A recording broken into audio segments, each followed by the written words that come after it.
All right. Good morning, everyone. Welcome to Radio 5G. This is Michael Henry Dunn with my co-host, Nancy L. Hopkins. And Radio 5G is a joint production of Cosmic Reality Radio and the Sacred Academy of Geoenergetics, acronym SAGE, here in Crestone, Colorado. And we are very glad to have back with us today our good friend Mark Steele from the UK, who is going to share with us today a lot of developments that are both encouraging and really hard to hear about at the same time, because this is a pretty serious fight we've got on our hands. In the meantime, good morning from Colorado, Nancy.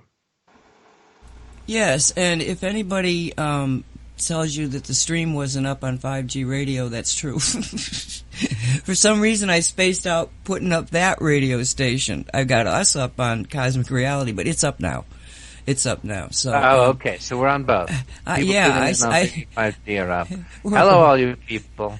Good morning. Sorry about that. And welcome, Mark. Good to have you back. Hi, everybody. Yeah, well, it's let's just put it like this: things are moving in a very, very positive direction. We're getting lots. There's a mass awakening to this 5G. They have absolutely overstepped the mark. I'm getting contact from the US, Australia, all over the continent. People are starting to wake up to this, and it's becoming very, very busy, where I'm spending lots of time talking to people and talking to activists from around the country, but there's lots. We actually in the UK now have got hundreds of groups setting up in towns, villages, cities, right across the country. In fact, the mainstream media, believe it or not, they are starting to cover this, not in exactly the outrageous technology that it is, but they're still starting to cover it as a health risk. Instead of, all of the mainstream media were covering it as a security risk, we're starting to see.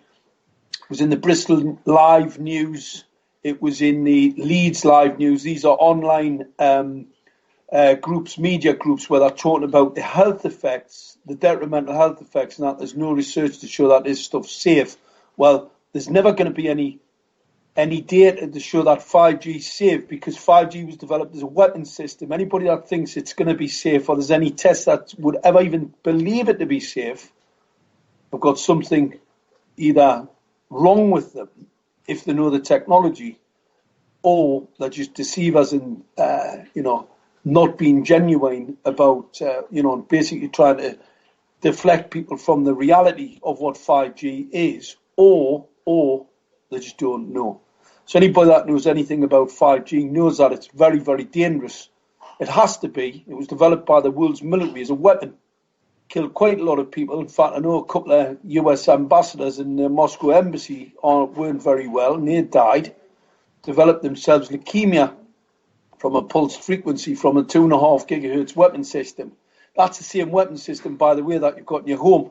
That's the same Wi-Fi that your technology companies can come into your home and change the parameters of the Wi-Fi in your home and weaponize it on top of you. Let me just jump in here for a second, because you made the remark about the Moscow embassy and the ambassadors. There were 3 of them, one after the other, that died. I happened to have been in the military when all of this was transpiring, and I got a call, and because I was a Soviet military expert for the Army, and I got a call, and it was from one of my upper level commanders who said that the State Department had called them to find out, is there a weapon system somehow causing cancer in the Moscow embassy? So as a remote viewer, I scanned it and I went, oh crap, this thing is full of microwaves. So I called him back and I said, please have NSA go check for microwave. Now and it turned out there was microwave. They found, he called me back, thank God he called me back, and he said that they found the transmitter in the Great Seal, in the conference room. And I said, darling, you got a lot more in there. Have them keep looking. There's more. Now, at the time, the guy that talked to me and the State Department guy that talked to him None of us knew that they had known about the microwave intrusion on the embassy for years, since the 50s. This was 20 years later. Now, what that indicates to me is that even though, and this is so typical of what happens within the military, and this comes from the concept of departmentization and need to know. And this comes directly out of Nazi Germany. This is how they were able to control their military, because they kept putting them in compartments so that they weren't seeing the whole thing. You know, keep them in a limited place and you can't see the whole thing. Now, the fact of the matter is that I do not believe that the Soviets intended for that system to be considered a weapon. I don't think that they knew how damaging it was to the physical bodies. I think what they were doing was an intelligence op. And just the same thing this is where it led them, right? Was to be able to control people because of the microwave. Because what happens is that when you take a room and you fill it with microwave signals, those microwave signals will react to your voice. So they were able to put in a modulating carrier signal within the embassy itself. So anywhere in the embassy that anybody said anything, it would actually modulate that system. And when it got back to the receiver, all of that modulated, the change to the carrier signal was intelligence.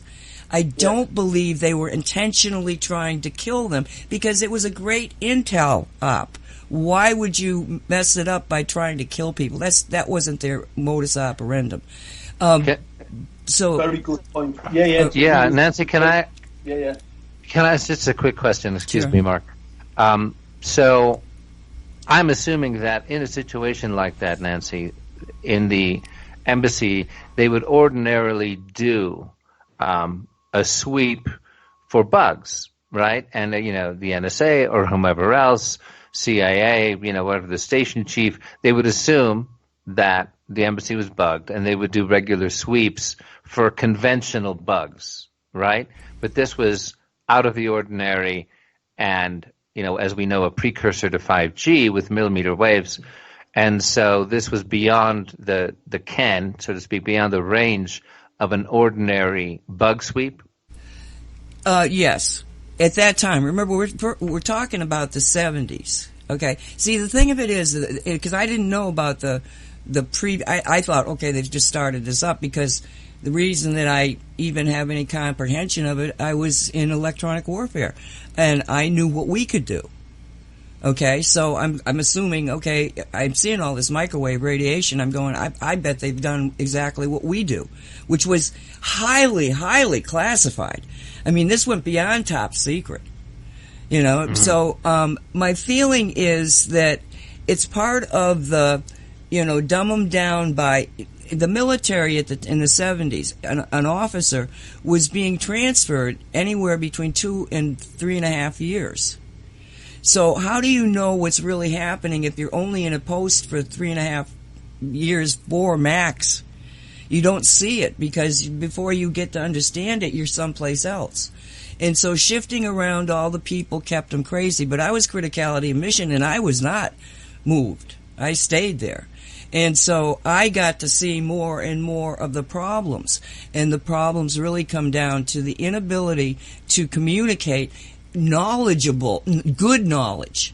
Not just to be little robots, but to understand the full implications of the organization that you're in.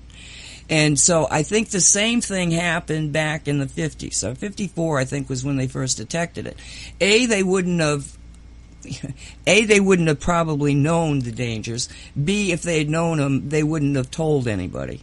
C, I think they either underestimated it or didn't understand it, or said, oh, look at the Soviets are listening to us, let them listen.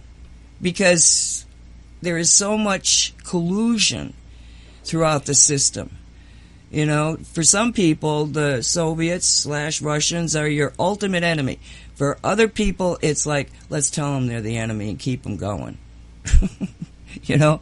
So, right, because we need the game to run the military-industrial complex profits. Right, because when they went back, and I specifically told them, tell NSA to look for microwave. Okay, so that when the NSA went in, they knew exactly the frequencies they had to look for. And they found them. So whether or not they were unaware, I don't know. I don't know, Michael. Well, as long as we're talking about this, about the military applications, the surveillance applications of millimeter microwave technology and 5G, there are, of course, now in the public domain, patents that were applied for decades ago around this kind of technology, which was specifically for thought control, mind control, to influence brain waves. To what extent, and I know there's stuff Mark needs to share with us about what's going on in the UK. I don't want to delay that, but as long as we're on this topic, is there, are there traceable direct effects of what is being put in place now with the 5G rollout that we can legitimately raise the concern of not just a surveillance system, not just a weaponized system, which we know it can burn and kill, but also a brain control, thought influencing system? Do we have solid information to share on that? I've seen bits and pieces here and there about patents that exist. Is there something we can bring out and share right now with it other than just speculation on 5G in that regard? Well, maybe Mark knows more about specifics, but I can tell you they're doing it simply because if the science has been there for so long. You hear about the science and you don't see it applied, and you have to be watching for this. I mean, one of the telltale signs that I would watch for as an intelligence officer spying on the Soviet Union, okay, was to go back and look at technical scientific magazines and discussions of what theoretically they thought they could do.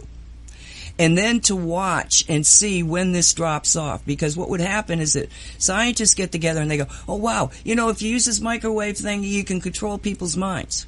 Okay? So they all start discussing it. They do a little science on it. And then all of a sudden it goes dead silent. As soon as you see dead silent, you know that the state of the Soviet Union was taking over the information. All right? And so now you go, okay, they're trying to make this real. And so I think the same thing can be said. We know there's all these patents and everything, but boom, all of a sudden it goes, semi-silent, and then it comes back up because people find the patents. But I guarantee you, this is part and parcel of what they're attempting to do, is to control, not necessarily come out and kill initially, but to control. Yeah, this is something that I saw a video of. And Mark, you may want to comment on this at some point, that I saw. It was a video of Ed Langley on a scientific level where you have all these CIA bureaucrats in a room. And this is a very, dry, dull sort of meeting. And this one fellow is presenting some findings regarding either a chemical element that could be put into an aerosol spray that could conceivably be sprayed over a population, and that they had found that this element or combination of chemicals could actually have a genetic effect. They were proposing to possibly spray this over the Middle East because they had found a way to access the genetic code that actually hardwires the human being to seek higher reality, to seek meaning, transcendence, basically to seek God. And they said, hey, we found a way to actually switch that off. Wouldn't it be great if we could turn all these Muslim fundamentalists who are all, crazy about God, we could just switch that off and sort of dumb down their impulse to seek the divine?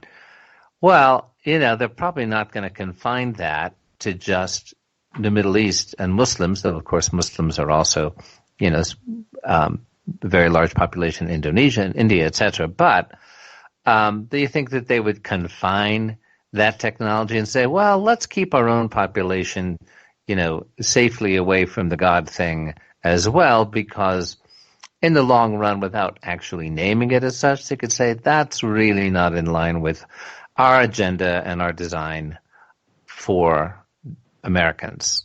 I just put that out there because it appeared very solid, very technical, scientific, and it was proposed. It was like, we might want to roll this out. And I know, Mark, that you have brought out and looked at, okay, what are the values and agenda behind this rollout? It's difficult to call it anything but evil, and to acknowledge that there is deliberate, conscious agenda of anti-divine, anti-the soul, anti-spiritual growth, anti-life, ultimately, which is what we call evil. So anyway, I just wanted to bring that out into the field since we're discussing these issues. I'm kind of trying to search for a good segue here to get into what Mark was sharing with us. Is there anything, Nancy, that you want to comment on from what I've just said before we ask Mark to share the news from the UK? Just get me the link. But Mark, do you have anything to say regarding that particular subject? That particular subject, yeah, it's a fake narrative. I can pretty dispel the narrative. What actually happened? You can't sell to the security service, any military organisation, that you're going to wipe out all of that population. So you've got to give them something to go off. You've got to be able to tell them that this is actually a control. Let's control the masses. Let's spy on them. Let's control them, because that's what you see on the tin. I know this technology really well, and that's what it's able to do. It's battlefield interrogation. And the reason why the telecoms companies are currently using sub-gigahertz is it's an urban environment, long-range radar piece of equipment. So, but here's the rub. Here's the bit where it gets really interesting. The mainstream narrative state that you've got to have these transmitters every few houses because higher frequency, that's what they're telling us. It's higher frequency, so they've got to be closer. So we need lots, billions more of them, like every couple of homes. We need them every couple of homes because it doesn't travel very well. It is a crock. It's a fabrication. Reason for that, it's a kill grid. It's a weapon. And it's here to mass kill the population of the USA, the West.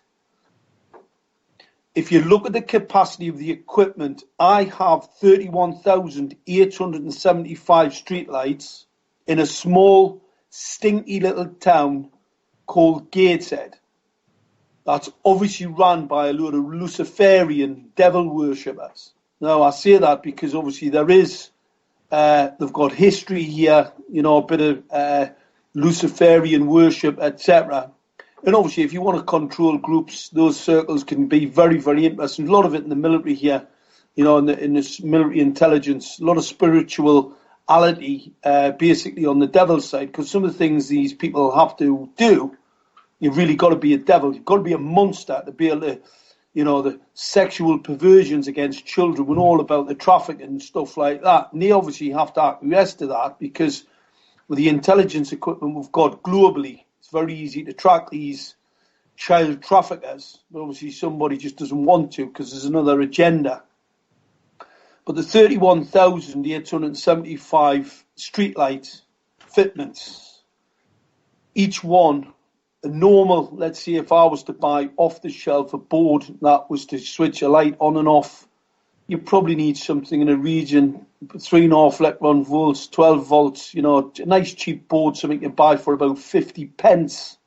You buy them off the shelf in China, go to Shenzhen, you get somebody build one for you. What I wouldn't do is build a board with a 450 volt capacitor attached to it. So we've got 31,875 boards with a high gain dielectric lens with a 450 volt capacity.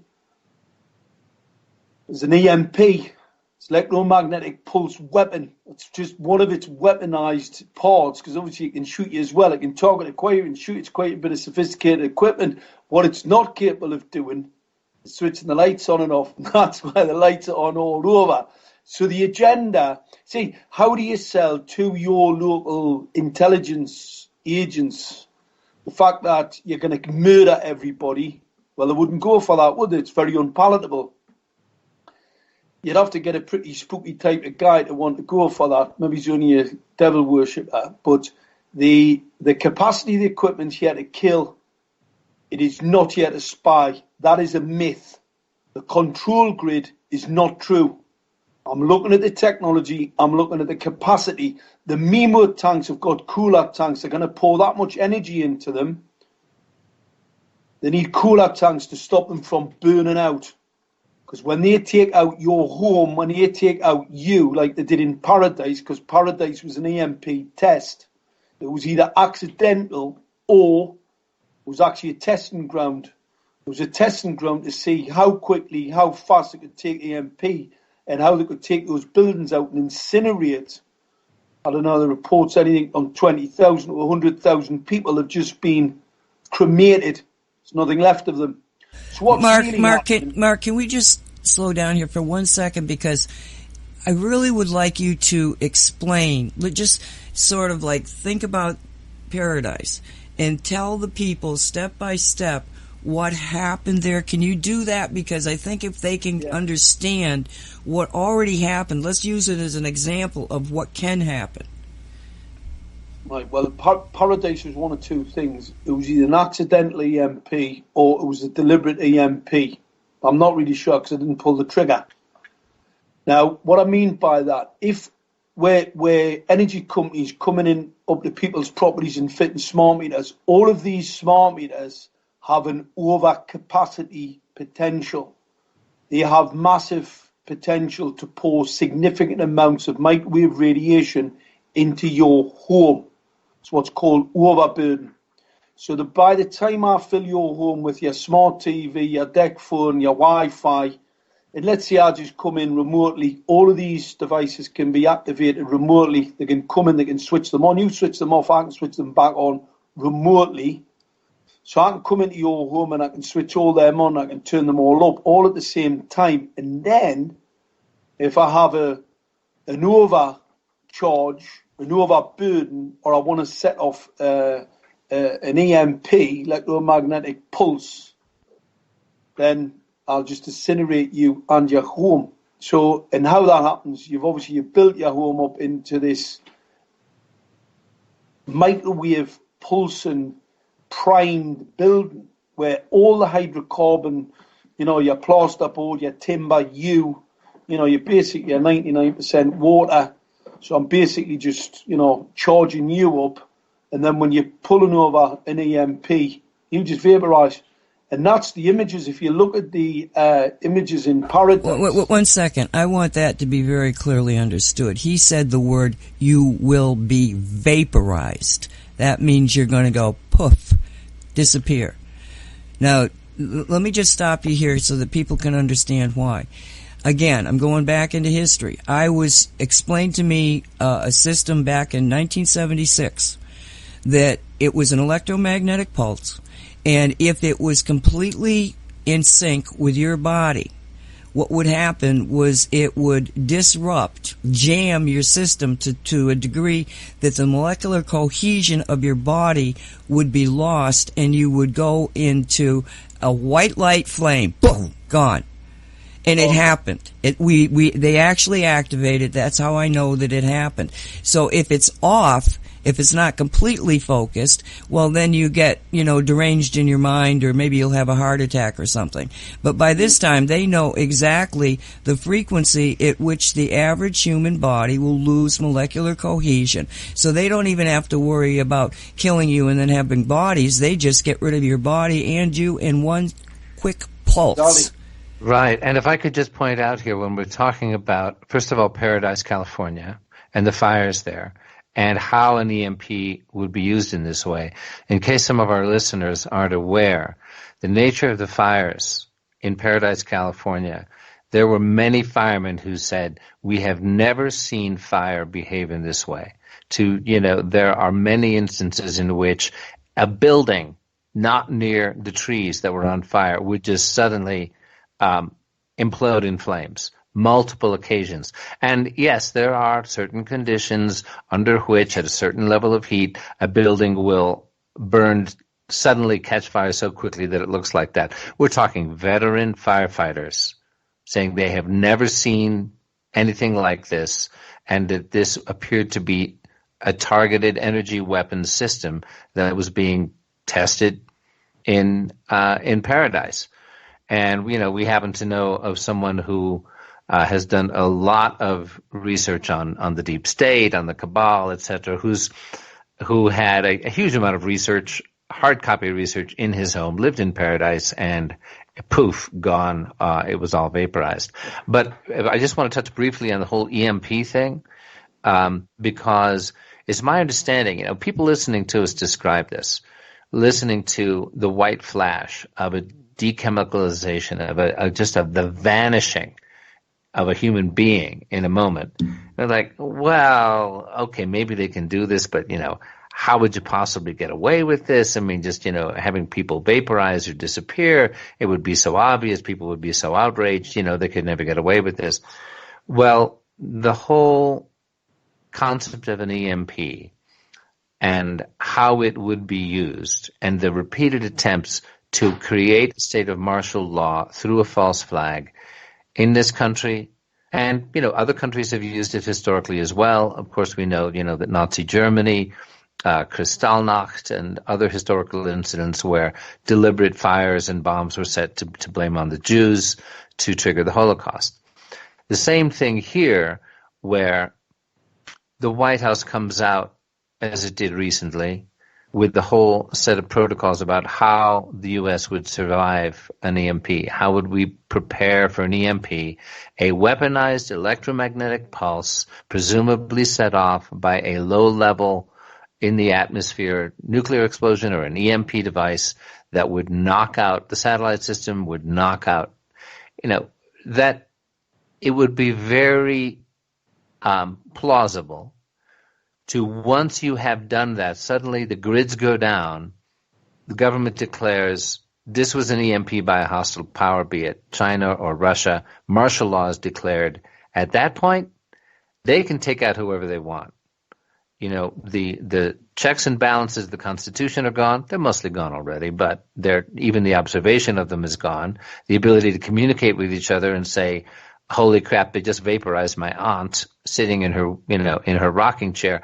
That's all gone. And it's at that point, I think, if you're looking at a major depopulation agenda where the puppeteers behind the puppeteers, maybe even the puppeteers behind the puppeteers behind the puppeteers, who want to see a global war, would be using this. So I just wanted to frame that story for our listeners. Please continue, Mark, with your description of how this rolled out, both as a weapon and an EMP or thought control device. Let me just go back here for a second to where he was, because what he's saying is that when you put these 5G devices into your home, you are now connected to the 5G system, and that 5G system is now bombarding you with microwave energy that is actually creating a very unstable situation within your own physical body, never mind the structure of your own home. And so I think I'm correct on that, Mark. And so that's where you were explaining that, it's like they set the bomb and then the trigger for the explosion is the smart meter. Is that correct?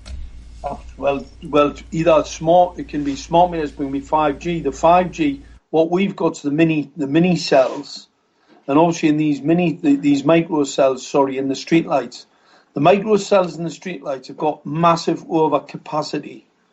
I mean, I showed it to a judge in the case when I was in the court, when I was actually in the witness stand, and the judge, I said to him, Your Honour, I said, that there is a control management system for a light. It operates on 12 volts. I said, in this piece of equipment, this bit of hardware, which looks pretty chunky, pretty heavy duty stuff, I said, this is the equipment that's fitted in the streetlights in Gateshead. And I says, one, there's actually what's called a DEW, direct energy weapon, because obviously I've got the target acquiring antenna. This one's actually got a target acquiring antenna piece of equipment attached to it. So I was explaining that to him. I could see his jaw spot on. It's the first time, he's probably heard that the local authority have rolled out a weapon system on top of the sit-in tree. And, these judges, I think I've had about 5 judges up there now, and they've all read my skeleton argument, all know what's going on, which is bizarre to say the least.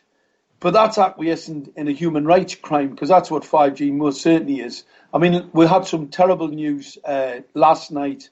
A young boy, I knew his mother contacted me about a year ago through a friend. A friend asked me about this 5G and whether it would cause strange cancers. And I said, well, it's experimental. It's an 868. We're not really sure. And obviously the phased array radar, so the scanning part of it. I said, we're not really sure what type of cancer, but yeah, I can guarantee we'll have some strange ones. And we'll definitely have quite a lot of brain cancers, strange brain cancers. Not be the normal, the glioblastoma from mobile phones. These will be a lot more strange, in which that's what we're starting to see, because we've had a couple locally who've had brain cancer. I just had a report yesterday of a young girl who've had brain cancer. But going back to this young boy had developed a very interesting cancer, a heart cancer.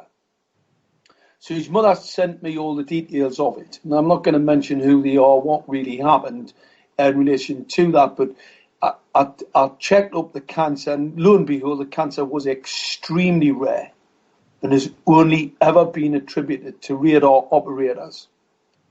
Very, very rare. So the fact that a 5-year-old, well, obviously he was 4-year-old at the time, a 5-year-old child would develop this type of illness is unbelievable and incontrovertible that it is the streetlight phased array, illegal, unlawful, secret rollout of 5G in the gated area. That is most certainly the cause. And that poor little lad died yesterday. My condolences to you, Mark, because I know that your heart must have been involved in the family. What he's saying here to you, it rings very true with me, because when I realized the dangers of all this stuff, it was I eventually, I was out of the military. Well, I was still in the military, but in the reserves. And my brother, who was in the Navy, he came down to Florida because he had to do some Navy work off the coast, and so I got him to tell me what he was doing, and I didn't realize that he was working with radars. And I said, whoa, I said, how long have you been working? He says, well, that's what my job is. I work with radars. And I tried to explain to him the problem with radars is it's the same thing that's in 5G. It's exactly the same thing. It is 5G. Okay, so because I already knew that in secret information, highly classified, that they were seeing really weird cancers in radar operators and radar technicians, particularly. But this was the military; they kept that all silent. Another thing that they kept silent, Mark, when Vietnam happened and they came out with the first night goggles, okay? What happened was it was burning the retinas. It was causing damage in the eyes. And I was a safety officer of the company, and I was called to this meeting, a highly secret meeting, and they're telling us this. And I said, well, how do we tell the troops this? How do we tell the people that have been exposed to this that they're gonna have blindness in a few years? And they said, oh no, you can't tell anybody. This is secret. Can you imagine?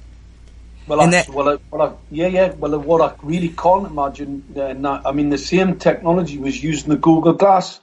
What I cannot understand is how this killer technology, I mean, if I was to build, and I've been involved in a number of weapon sight systems, we use the 560 nanometers, and the reason why we use that, not that it's 100% safe, it's just far less biologically active than either full spectrum or the blue spectrum light. So obviously you use the green spectrum. That's why weapon sight systems are mainly green, because they're less damaging to the retina. Full spectrum light's pretty damaging. I mean, we did some research where where retinal cells in vitro, where they were tested against these blue LED emitters, we had less than 20% survivability. So you can imagine, and I think full spectrum was something like 40% survivability, where green spectrum, the 560 nanometers, was near fine. Slight bit of damage. But you get damage in the retina with any optical radiation, because obviously optical radiation is a well-known classified carcinogen and a hazard. So it's so the evidence was definitely there, but it's interesting what you're saying. So how do we get to the point where we've got gaming headsets that large technology companies are rolling out en masse across the whole population, offering for children to test in schools, using pulse modulated full spectrum microwave, terahertz range pulse modulated light, which is, makes microwaves look like something that's not that dangerous, believe it or not, especially when you focus them through a magnifying glass onto a child's retina. It's pretty bizarre. It's probably the reason why they brought 5G out, to kill everybody before their children die of eye cancer. But anyway, that's another story. So we've got children being harmed. We've got children getting brain cancer. We've got children dying. All on the back of someone's idea that they think it's a good idea to spy on us. Mark, let me ask you about the brain cancer in the child, which was a rare form of cancer previously associated with radar operators, right? Well, that was a hard how can we share this on a solid basis with like epidemiological evidence of proximity to either one of the LED street lamps or a small cell tower in Gateshead?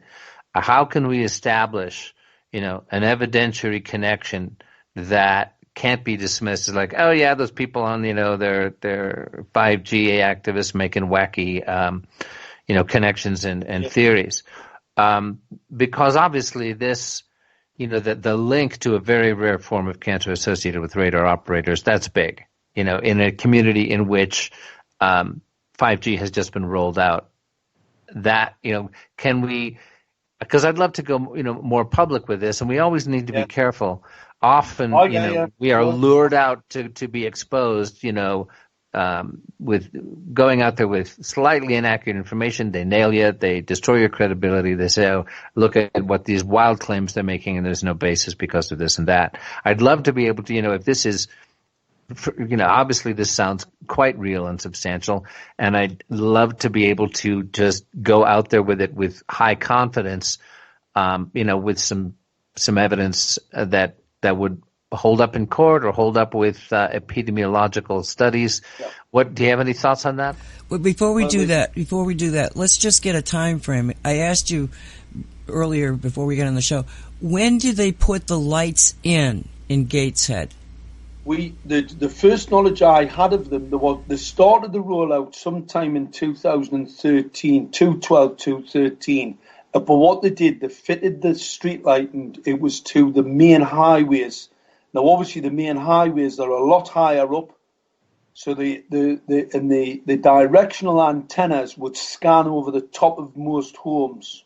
Yeah, you'd have to be at a pretty long distance away, maybe 15 or 20 mile away for that ray to come to basically hit a home, obviously with a slight curvature. So the first rollout was the main highways. They were very, very high up. The lamps, well above the height of a home.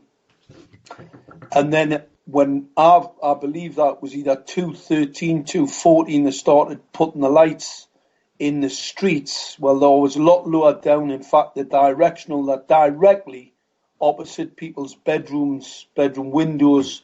It wasn't until 2016, September 2016, when they rocked up outside of my home. And obviously I already knew that the LED streetlights weren't exactly safe, but I've got blackout blinds.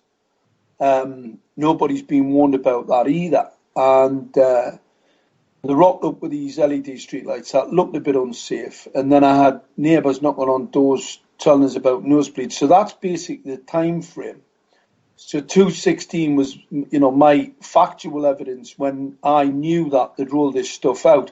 It took me till it was about mid-2017 when I had one of these transmitters thrown at me by one of their lighting guys. What actually happened, I was coming down the street and I said to the chap, "What are you doing up there?" Because obviously a lot of them being destroyed where I lived. I don't know why. Anyway, come back this night in the afternoon and there was a lighting guy and he was fixing the light, and I explained to him, I said, "Look, that will kill a baby. They are murdering babies. That transmitter is illegal." Anyway, he said something along the lines of, "I've been fitting them for 10 years. You don't know what you're talking about." Well, I then knew he was a liar because he hadn't been fitting them for 10 years. That wasn't true. And obviously, I'm not really keen on people that tell lies. So I had a bit shouted at him. Anyway, he ended up throwing this thing at me. And that's when I really had a good look at it and realised, I already had the technical data from the manufacturer, so I had a rough idea.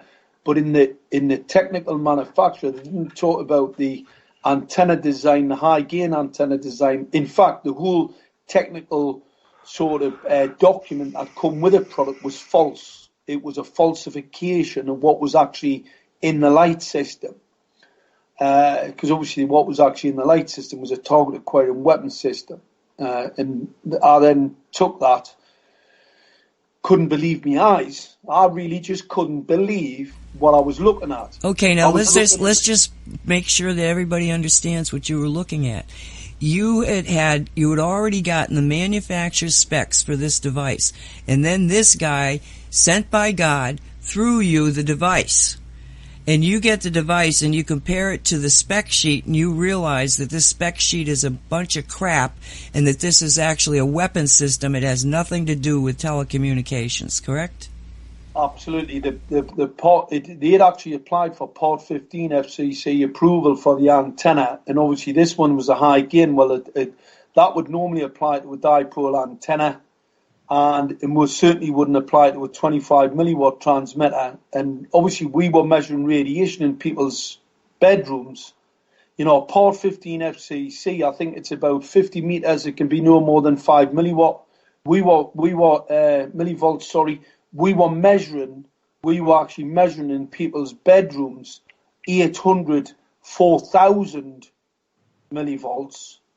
And a Part 15 FCC at 30 meters should be no more than 5. Otherwise it fails. But that was just it was just confirmation of the antenna design and how this antenna can focus a signal. And obviously that's what it was doing. It was sweeping the area with a scanner. It was scanning the area with this and the reason for the sub-gigahertz. And that's why people have to understand, do not do your own research. Do not believe the mainstream narrative. The higher frequencies, the 30 gigahertz, 60 gigahertz, I'm telling you now, doesn't travel in air. I can gas you with it. I can make a gas chamber with it and gas you with it, but it's not going to travel in air. So that's the equipment they're rolling out in America. They're currently putting out these reactors to gas people at 60 gigahertz because it doesn't serve any other purpose. You can't get a telecommunications signal off of 60 gigahertz. How do you do that? It's just, this is crazy. This is absolutely crazy what we're talking about. Let me ask you something. Yeah, Mark, excuse me for interrupting. You brought up a point earlier that I'd like to go into a little bit. You were talking about how the mainstream narrative in the media is that there needs to be, a small cell tower every couple of blocks. Yeah. Because millimeter microwave doesn't, it's a short wave. It's not like you can do it from one hilltop to another, 10 miles away. But you were saying that possibly in concert with the low-level satellite network being rolled out, 20,000 low-level satellites across the planet? Or I wasn't quite sure, but it seemed as if you were saying that for 5G to go online with the potentially deadly effect, surveillance effect, that, brain effect that we're talking about, it doesn't necessarily need to be that close. That, we've got all of us looking for small cell towers going up every couple of blocks. This has been very much part of the narrative that I've been sharing with people because I thought that was a basic aspect of the technology. Exactly. Yeah. And are you saying now that it potentially is not, and that they could do it? Not. Yeah, it's definitely not. The sub-gigahertz range, these small micro cells are operating a sub-gigahertz range, and the reason why they're doing that is because it's urban environment radar. Sub-gigahertz long-range radar operates mainly in the sub-gigahertz range. I mean, the weapon systems, the sweet spot for weapon systems is about 10 megahertz up to about 10 gigahertz. That's your real sweet spot. You get over there, you get a bit too high, then it's not going to be much good to you. But the real sweet spot, you see, for your target acquiring, if I want to look into the urban environment, it doesn't have to be sub-gigahertz, but once you get beyond the sub-gigahertz range, you start to get attenuation in there, you start to get it blocked by concrete and brickwork. Well, if I want to look into your home, if I want to see what's under your bed, if I want to see you having relationships in your home and spy on you, I need sub-gigahertz signal. And these micro cells are operating on the sub-gig, and they're turning around saying they need lots of them. They need every couple of houses because they don't travel well in air. Well, I'm going to tell you, they travel pretty well in air. It's long-range radar. I mean, these signals have traveled 3,000 miles. These travel within the the built-up urban environment, 15 to 20 to 30 mile. And the built-up, I'm talking about going through lots of reinforced concrete here, by the way, in a cityscape. So let's say if I've got 20 or 30,000 of these, I can blanket coverage, 3D map a whole cityscape with a class 1 cancer-causing radiation. But that's just so I can spy on you. That's not what this is for. Okay, Mark, just let me stop here for a second because I want to give people a visual picture of what you're talking about. Most people now are familiar with the LiDAR concept, that you've got a laser in a plane flying over dense jungle that can see through the jungle to see what's on the ground. Yeah. All right, that's the same kind of technology, only it's being directed so that it can see through concrete. Not just trees and foliage, but concrete and wood and everything else that might protect you from they can watch you walking around your house. Absolutely. Do you want a picture? I've got a picture. Yes, I know, and I realized that it's easier to explain what they might have seen. And it's the LiDAR they've seen, Yeah, I've got the images. But this shows you the deception, the deceit, the dishonesty of these organisations, because you see that's the mainstream narrative, Vives. We need lots of them because they don't travel very well. It is absolute garbage. They travel with these in the urban environment, these sub-gigahertz signals. So you've got to ask yourself the question, why do they want one every couple of houses? The reason why is because it's an EMP. If you take the equipment to bits and have a look at the capacity of it, you'll see it's got this massive potential for an electromagnetic pulse. Now, obviously, if I then fill your home with all of the other equipment, your smart meter, the one I can turn up at ease, your smart fridge, I can come in the middle of the night and turn that up, and I can also come in and I can turn your Wi-Fi up. And not only that, I can change the pulse modulation. So I can change the pulse modulation and the frequencies that you were talking about before, I can start to disassociate the molecular bonds, and then you fire the other bird and boom, no need to bury anybody. I mean, what a fantastic weapon. This is the greatest weapon of all time, right? I'll tell you why. You're paying for it. So you pay for your own death, and they don't even have to come and dig a hole to bury you. Let me ask you something. Excuse me, Mark. Let me ask you something. When you're talking sub-gigahertz range, what exactly does that mean in terms of numbers? Like 2.5 gigahertz is what? Well, anything under a gigahertz, right, is sub-gigahertz. And if you look at the industry standard, what actually happened at first, Michael, I was telling people that 5G was sub-gig, and everybody said, doesn't know what he's talking about, he's a lunatic, conspiracy theorist, just making it up. We now know that the industry have admitted that 5G is sub-gigahertz, 700 megahertz to 900 megahertz is their sweet spot. So that's the industry, that's what they're saying. I think the US it's about 700, it's 800 in the UK, and I think they've got the 900 spectrum in Europe. Quite interesting. That could be another very interesting aspect, the fact that they've actually changed the part of the spectrum at different parts of the world. Well, let me share with you a piece of news that came out yesterday, and this is regarding the FCC. I shared this with you, Nancy. I don't know if you've had a chance to see it yet. This is from an industry magazine called Engadget. So this isn't an activist piece of news. This isn't somebody trying to alert everybody to how dangerous 5G is. This is a telecommunications industry publication just keeping us all up to date on the wonderful rollout of the 5G system. Headline on this article is FCC Chairman wants to open mid-band airwaves for 5G. They'll vote on this in July. Let me just read a little bit of this to you. This may be relevant, it may not, but it sounds like it probably could be. Here's the article. U.S. carriers have mostly rolled out 5G on high frequencies, with upcoming auctions aiming even higher. Unfortunately, these choices create problems. The implementations typically don't work well indoors, and they risk interfering with weather forecasts and other tasks that might depend on high bands. So the FCC might provide some much-needed breathing room in lower spectrum slices. However, the FCC chairman, Ajit Pai, has circulated an order that, if approved, would open 2.5 gigahertz airwaves for 5G. This spectrum was set aside in the 1960s with services like educational TV in mind, but a large part of it has gone unused for decades, according to the FCC chairman. This would make use of mid-band wireless and would theoretically allow both incumbents and relative newcomers to claim frequencies they didn't have before. So they're looking to finalize the details of a December auction of 37 gigahertz, 39 gigahertz, and 47 gigahertz bands as part of their broader 5G fast plan that would aim to speed up deployment of the wireless data. Is this relevant, Mark? Well, it's definitely relevant, but I mean, you've got to remember these are masters of deception. I mean, you only have to look at Telestra, Telenza, go and have a look at their website and what it tells you.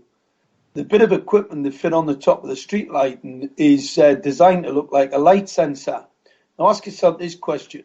If 5G is safe, why do the manufacturers want to make the bits to look like something else? Why do the manufacturers want to go to all the trouble to design equipment that looks like something that it isn't? It's a bit like the connectors, electronic connectors. They're like a lobe thing. There's a company in South America. They make 5G antennas to sit inside them to make them look like they're just a normal telecoms potted connector. And you can hang them on the side of telegraph poles and nobody be none the wiser. So why are companies across the world, telecoms companies, going to all the trouble of designing that equipment to look like something? Either to be proud of 5G or they're not proud of it? Or does it actually mean there's something a lot more sinister in relation to the rollout? Well, what I'm going to tell people, 5G is a weapon. In all of its technical parameters, I'll explain them to people today. 5G is a widening out of spectrum. In the lower part of the spectrum, as well as the higher part of the spectrum, both are just as dangerous. The higher frequencies don't penetrate walls as well. The sub-gigs do. So if I've actually got a 30 gigahertz emitter, right, and I've also got a sub-gigahertz frequency emitter, I can penetrate your home with ease because I've already penetrated the wall with a sub-gig. Do you know what I mean? I've already resonated the frequency in your concrete wall with a sub-gigahertz frequency, so I can break through. Now, okay. I gotta stop you here. So you're saying that the sub-gigahertz, meaning that if you see 1 gigahertz, that's gigahertz above. Sub is anything below 1 gigahertz. Gigahertz. When you put a 1 gigahertz on a concrete wall, that wall begins to disintegrate because it's losing its molecular cohesion, correct? Yes, correct. So this is absolutely, without any equivocation, a definition of a direct energy weapon. This is exactly what brought down the Twin Towers on 9/11. Of course it is. My God, I didn't know what frequency, Mark. I'm going, how the hell did they do that? I knew what they had done, but it was like, what frequency? It's the sub-gigahertz frequencies, ladies and gentlemen. The smaller you get, the more you're resonating with the molecular of concrete. Never mind what it's doing to your body, but and that's why you're saying that the integrity of the nuclear power plants is failing because of the sub-gigahertz destroying the concrete walls and foundation that are protecting the reactors. Exactly. Oh, yeah, thank you, Mark. I'm sorry. Go ahead. No, you're fine. Yeah, can I just jump in here as long as we're paused in your narrative here, Mark? Here in southern Colorado, we've been talking to people who are working against 5G, and because we are in a remote mountain area, and because there are not, street lamps everywhere. There's like 2 or 3 street lamps in the main small town. And then in the development out here, there are none. This is a beautiful mountain area. People want to be able to see the stars. In fact, there's an initiative to have this declared like a black sky preserve where people can come to see, the stars the way human beings saw them hundreds of years ago. And so we're telling people, okay, we're mobilizing to fight 5G, but until you see small cell towers going up every few hundred yards, we're safe. And we were just at a friend's house yesterday where she said, well, look, they recently put this little device on my roof, and now they're telling me it's 4G, but it's 5G capable. But don't worry, you're going to have to call us and ask for 5G to activate it. Well, they are way out in the flats here. They are away from any tower, any street lamp, any other device. And so my first inclination to say was, well, they're rolling this out in the big cities. It's probably not worth their while to roll it out in urban areas. They're making everything 5G capable, so yeah, it's built into this thing they put on your house, but don't worry, you're not being bombarded with 5G. Was I wrong? Yeah. Let us explain what 5G is first, Michael. Right, because for everybody out there, 5G's first technical parameter means more. Doesn't matter what it is. A lot more of it is 5G. And the reason that's why it's a weapon, because obviously we already know that the small amount that we've had with the 4G rollout has killed quite a lot of people sick. So 5G is billions more antennas, billions more close proximity antennas. Doesn't matter what they operate. I had an argument with a guy down in London. They're doing this telecare. All the equipment, all the hardware is 2G, 3G. They're 2G, 3G boards. The whole equipment platform is all in that spectrum. Yeah, it's all older equipment. Hasn't got the high gain dielectric lens antennas, which is specific to 5G, by the way. Anyway, the guy's telling me it's not 5G. I said, listen, it's 5G. They're putting it on the people's chimney breasts and putting it in their roofs for a telecare. It's all part of the 5G weapon, because the 5G is all about filling the environment with as much microwave radiation as possible. Because like I said, 5G's got nothing to do with telecommunications. 5G is a weapon. So the more I put into an environment, no matter what it is, That's why, and this isn't me saying this, I mean, Ofcom and the European Union have identified 5G as 1G, 2G, 3G, and 4G, as long as it hits the main technical parameter, which is densification. Weapon. The more you get, the more you die. All right? But this is where it's really interesting, because if you look at the overcapacity of the equipment that are fitting to the street lighting and the smart meter grid and the smart grid, the capacity of the equipment to be used as a weapon, it's all there.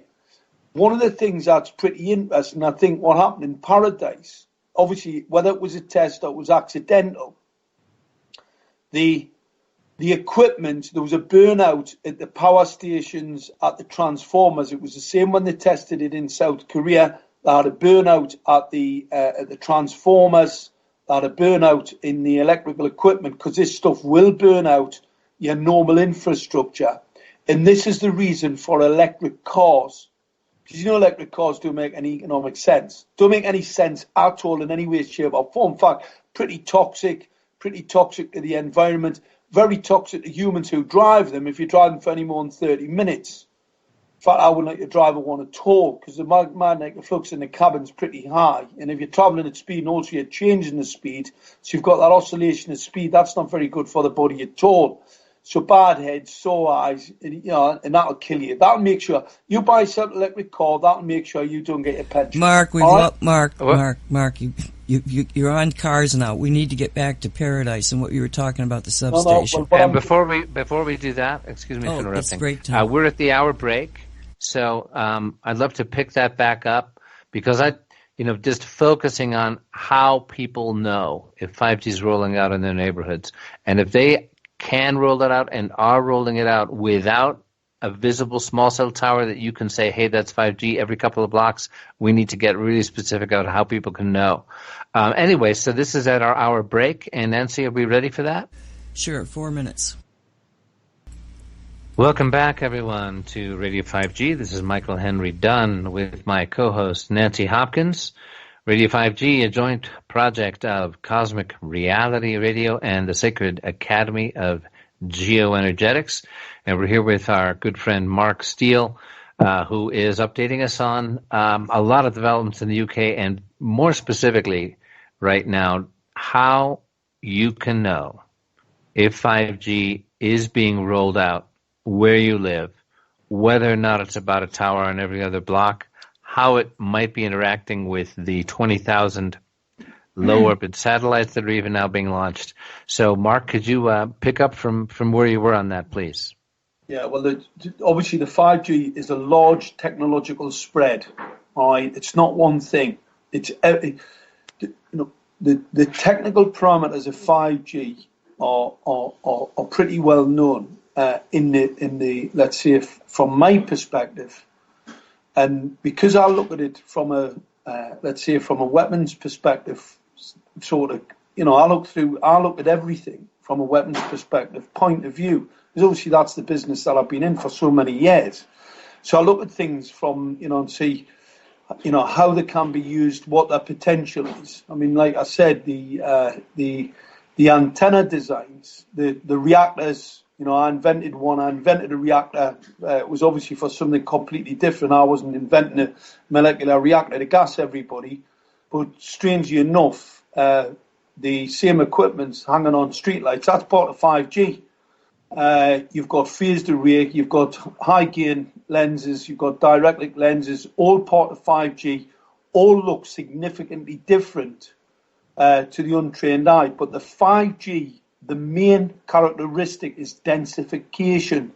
It just means more, lots more. When you listen to Wheel at the FCC, if there's a pill bottle they can actually put a transmitter on, they're going to put a transmitter on. What they're going to do, they're going to put RFID tags in your packaging. So this is basically just a mirror. The further you are away from a transmitter, this is where it becomes pretty dangerous. It has to send a signal to that mirror in the packaging. So if you've got cupboards in your home, you've got a lot of packaging in your home, and obviously if you've got a fridge, I've got to look through the fridge to be able to see the RFID tags, because I'm not going to just want to come into your home and have a look at things that can roughly see. I want to see everything. I want to see you in bed. I want to see you under the covers. I want to see where your sovereigns are. I want to see, because you give these psychopaths, these monsters, the opportunity to do this. They're going to take every opportunity they can, because it's a bit like a game. I want to see where your sovereigns are, your Cougarans, whatever, your gold dollars, whatever you have. I want to be able to see it, because I'm a spy. So I'm spying on you. So the equipment comes in all guises, lots of different guises. And like I said, the 5G technical parameter is densification. It means more. And the reason why they want more, so when they fire the EMP, it takes everything out, because the more energy I put into an environment, the more I prime the environment. See where the paradise attack. Now, it may have been an accident. It may not have been an accident. But whatever it was an EMP. And you can tell that by the disappearance of the people. Obviously, there's reports of lots and lots of people where they just disappeared. And the buildings, the state of the buildings, how the buildings were basically burned to the ground very, very quickly. Ferocious fires. That's always a thing to look out for, because obviously if you get an ignition and the fire's ferocious, Grenfell Tower was a very good ferocious fire, and obviously there was lots of question marks about the lack of bodies, which tells you that it was potentially an EMP, could have been a test. Quite interestingly enough, Grenfell Tower just had a new type of smart meter fitted. The previous smart meter didn't work very well and had been setting fire to all of the appliances in the place. That was something that kept out of the mainstream media. In fact, it was so bad, the council had actually had to pay the residents an ex gratia payment. I think they got 170 or 270 pound each, because their equipment in their homes was bursting into flames.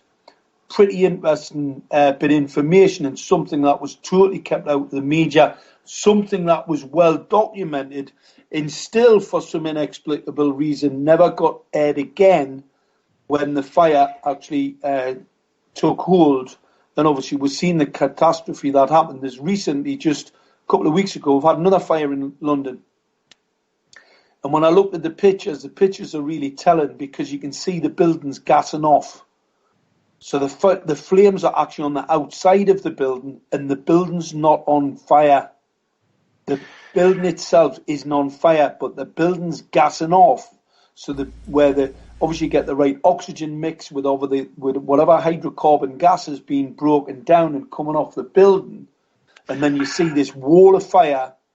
This absolute wall of fire, but you can see the fabric of the building. So it's not where, if you watch a normal fire, you see the fire bursting up through the windows and going up the wall, and basically it's at the top of the ceiling, and it comes up through the window and then goes up the wall. And that's why we're seeing these fires that firemen have never seen before. They're inexplicable. Mark, let me ask you, Mark. When we are talking about densification, and we keep coming back to this point, hey, this is how you know it's happening. 5G is essentially about densification. Now, last week in Taos, New Mexico, we covered this in our last show. There was a meeting of the county commissioners of Taos County, and there were 300 concerned citizens carrying signs and testifying in concern about 5G. Almost 1,000 signatures were found were signed for a moratorium to halt the 5G rollout in Taos until safety issues could be examined. And we had a gentleman testify there who's an international consultant in wired and wireless technology. And he said, what you need to understand is that exactly the point you're making, they're not rolling out 5G and turning off 3G and 4G. It's a layer cake of more toxic Wi-Fi. It is a densification. It is cumulative. And oh, by the way, 5G is not going to improve your cell phone reception. You get a lot of people going, oh, yeah, bring it on. I can barely, here, in my area, and the reception's so bad on my cell phone. It's data carrying. It's not about getting better, cell phone voice reception, right? But this issue of densification being the key factor whereby we can know, that 5G is being rolled out. My concern here is for our listeners that, there's a certain amount of alarm is going to start to kick in. It's certainly kicking in with me as I'm listening to this, because up here in the mountains, I was thinking, okay, well, we're safe until they start putting, small cell towers up every couple of blocks here in our mountain village. Well, this is not the case, apparently, from what you're saying. So, and if they are installing, it's like, hey, we're going to upgrade your Wi-Fi. And you go, ooh, do I get 5G? And they tell you, well, yeah, it's 5G capable. And if you ask for it, boom, you've got it. Well, this is in an area where there's not a small cell tower for miles. There's one big tower they want to put on the fire station here in town, in Crestone. And there's going to be a meeting about, whether or not they're going to be allowed to do that. I need to be able to tell people. We need to be able to, it's a crucial thing for us at Radio 5G and for all the groups we're in touch with. We're talking about LED street lamps. And then we're talking about more remote areas. Is the rollout of the satellite network going to effectively blanket all of us in 5G with or without small cell towers every few hundred yards? Is that what you're saying? Right. Well, the issue that you have, the satellites in air are basically a mirror system. You do get some satellites that have got quite a bit of energy, but nowhere near powered up enough to be able to be dangerous to people on the ground. What you do, you use them as you've got a ground-based weapon. If you're going to use them as a weapon, you get a ground-based weapon. It's basically just a mirror in the sky. And then it's how they develop them for tracking in ICBMs. That's the whole point of satellites, so you can actually take a weapon system over somebody else's territory and drop it on them. Because obviously they're not going to let you put a ground radar to track anything in, so you've got to put it in the air. So that was the whole point of satellites. And these satellites, obviously, in the sub-gigahertz range, you've got quite a bit of distance there. So the weapon can be pretty potent in that, because it doesn't attenuate in there very well. And so you've got quite a heavy punch. So these ground arrays, these massive ground arrays, have the potential to be used as over-the-horizon weapon systems, where they're reflected off these satellites in the sky, take anybody out anywhere in the world, take a building out, take a military base out, take something out. So nobody's safe. Everybody's got to understand 5G is an existential threat to everything. Okay, wait, let me just stop you here for a second again. I'm so sorry, but the details, I need the details. All right, so what we're saying here now is that, considering it a weapon system, that the satellites are not active agents. They are simply reflectors, correct? Well, in most, I haven't, to be honest, I haven't seen them. I'd have to see the design to see what the potential of them is. But okay. Most satellites that are actually in the sky are basically a reflector from a ground-based system. Well, that, I know enough to say to myself, the satellite system isn't fitting the mold. It's not complying with what I think should be happening with a satellite system, because they're so small, and if you're just using it as a relay point, all it is a relay point. And what you're saying is that it is not, as well as being something that can control your local population, you can actually use the satellite systems because there's 20,000 of them. See, when you want to target something, you need multiple points of reference to get an exact targeting done. So you need a lot of these this is what's making sense to me now. It's a targeting system. So you have the ground station that is now, and yes, sometimes people, there was a court case and Sprint and somebody else, Sprint and Verizon, sued AT&T because they were talking about their new 5G system, and in fact it was 4G improved. Okay, yes. And so you've got that kind of malarkey confusion happening. But this concept turns it around. Instead of being afraid, Michael, that the satellites, once they become active, that they're 5G potential, because I'm going like, there's no way the millimeter is going to travel from space and with any, I mean, it was just like inconceivable to me. It just won't travel. It won't travel. You've got to have sub-gigahertz to travel long distance, and that's why I knew. See, when I first came across the 5G in Gateshead, as soon as when I first found out it was sub-gigahertz, I was like scratching my head thinking, well, hang on a minute, what is it? What do they want to cheeky? And I thought, the cheeky swines, they're using it to scan, like an urban scanner, like a radar urban scanner. And it wasn't until I got my hands on one that I realised what it really was, which was even more outrageous. The fact that your government thinks it can roll a weapon system out on top of you, and they haven't had the decency to declare war on you. So it's a secret war that they haven't told you. They've took you along to a fight, and they haven't even told you. That's a bit cheeky. I mean, that's a bit of a coward's. That's a coward's way to go on. It's not British at all. I mean, at least we used to go and wave our flags and dress up for a fight.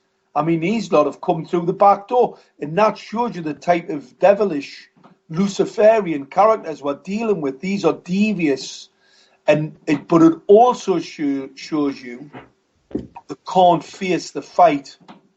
Can't face the fight. They've got to do it backhand. They've got to do it behind the scenes. It's all secret. Let's all just kill these lot off. Let's get them sick. Let's make them ill. I'll tell you now, they must be absolutely past themselves, because we know that we are 4 years too early. The bit I wanted to talk about, the cars are part of the weapon system. And the reason for that, they need localized power packs, because obviously when you fire an EMP, you've got a good chance of taking out the power grid.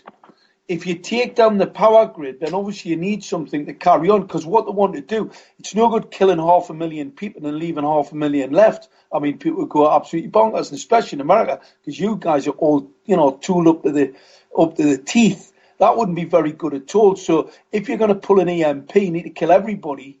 Don't leave anybody alive. All right? Doesn't matter. It's probably one of the reasons why Trump's been upset with the Chinese and his 5G, because he's realised exactly what it is. He's been watching some of my videos, I'm sure.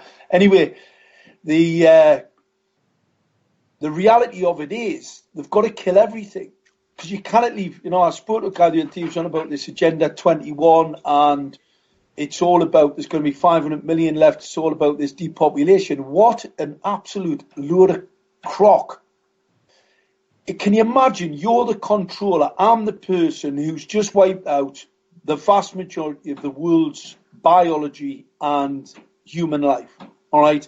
I'm going to leave 500 million people left. What if they turn on us? What if they decide that? No. Well, the thing about this is, Mark, and when we are looking at the narrative that we're sharing with people, that most of us are going to have a pretty hard time finding a motive to kill everything and everyone. And I know from your perspective it comes back to, hey, this is satanic, this is Luciferian, this is anti-life, this is anti-God. Well, there are also factions that, that of course, as we've seen in history, want to control the population, not wipe it out, want, to dominate the economy, not wipe it out, want to, they see a freedom movement growing. They see the light growing in all these places where it's getting beyond their control. They're getting scared. They're getting desperate, which is why they're rolling out 5G prematurely and way too fast.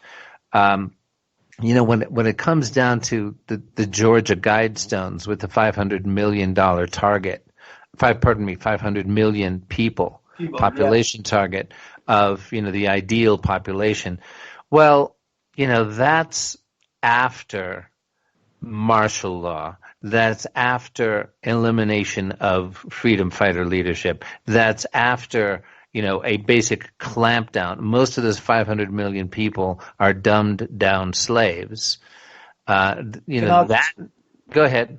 Can I just interject, Dave, just for a second? What if it's a prophecy? What if it is the prophecy? What if the 500 million that are left are the 500 million that we save? What if the 500 million that are left are the cleverer, the more intelligent of mankind, the ones that have survived this? What if that's what the guide stones? What if it's a prophecy? What if it's not an actual number that they've decided on, but it's because we win this war, we survive, 500 million of us survive, like they did. Well, I'd love to have victory look like something else than the death of 6.5 billion people.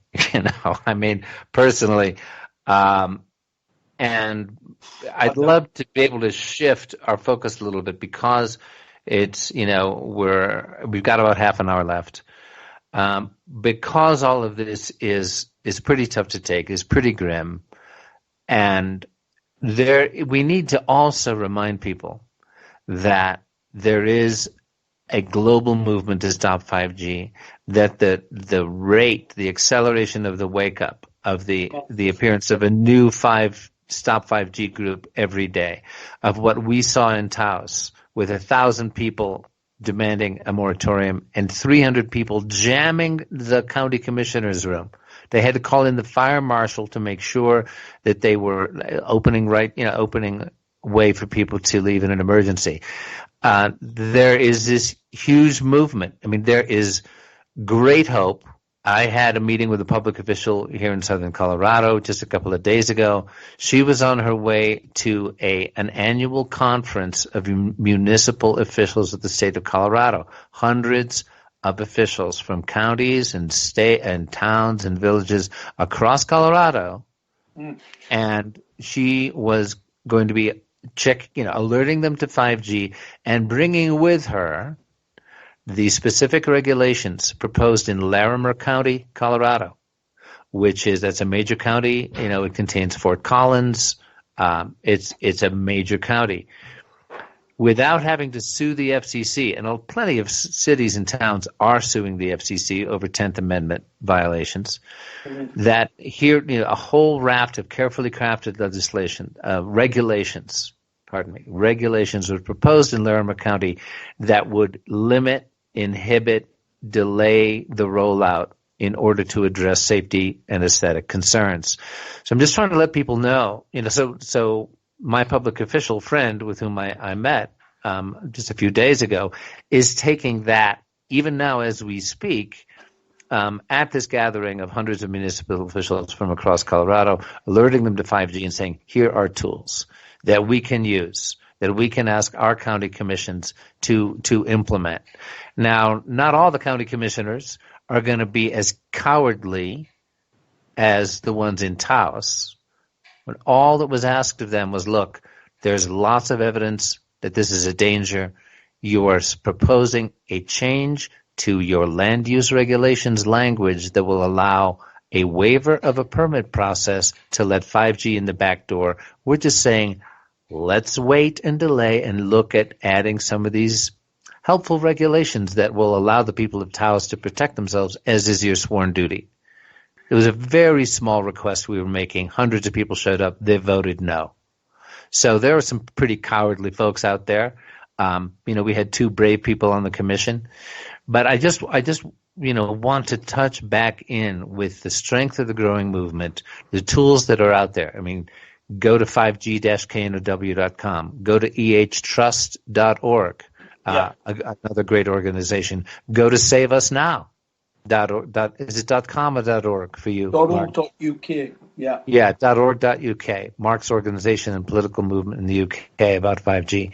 That, I just need to bring it back here because, there is not only hope. To me, there is the certainty of victory, and I don't think it's about losing, 7 billion people and having 500,000 smart, clever survivors.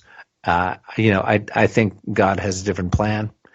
I don't pretend to know what it is, but I'd love if you can share more with us about, the movement that you see unfolding in the UK. You spoke very encouragingly earlier in the program about, how fast people are waking up, all of the citizens groups that are springing up. Can you share with us stuff about that?